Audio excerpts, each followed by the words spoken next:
तुम्हारी नाराजगी अभी भी बरकरार ही है ना उनसे?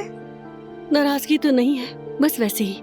ठीक है, सब कुछ ठीक हो जाएगा, बेफिक्र रहो, हो जाएगा सब ठीक। देखते हैं कि कब होगा ये ठीक। नायला के साथ क्या मामला बना मुस्तफा? जी शुक्र है आज वो घर वापस आ गई है। अच्छा हुआ, चलो मुबारक हो। हाँ, मेरी तरफ देखती तक नहीं, देखें क्या होता है। उसे थोड़ा वक्त दो, ये नॉर्मल रिएक्शन है। जी मैं इस बारे में कुछ भी नहीं कह सकता, पूरा हक उसका है। वो औरत तो मेरा घर तबाही करने वाली थी। मुस्तफा, आखिर वो औरत तुम्हें मिली कैसे? एक हादसे के बहाने मिली, लेकिन मुझे अब लगने लगा है कि वो सब कुछ किसी प्लान का हिस्सा था। आखिर कोई मेरी फैमिली को बर्बाद क्यों करना चाहेगा? मैंने किसी का क्या बिगाड़ा है?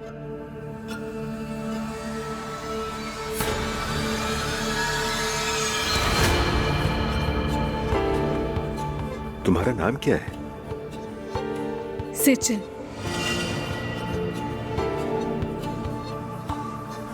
अपने अंकल से पूछो, यही मेरे पीछे पड़े थे। चुप क्यों है, बता क्यों नहीं रहे आप? अब तो मैं भी नहीं समझ पा रहा।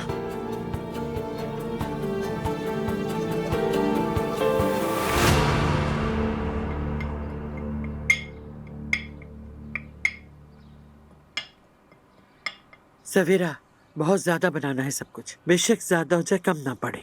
जो बच जाएगा वो भी बांट देंगे। अब्बाजान, मुझे ये बताइए कि आपके बनाए हुए दोल में कभी बचे भी हैं?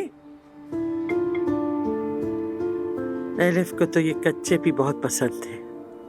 मैं एक बड़ा सा देगचा बनाती, जब पकाने लगती तो देखती कि आधा खत्म हो गया। कहती थी बेटी ना खाओ, कच्चा खाओगे तो पेट में कीड़े पड़ जाएंगे।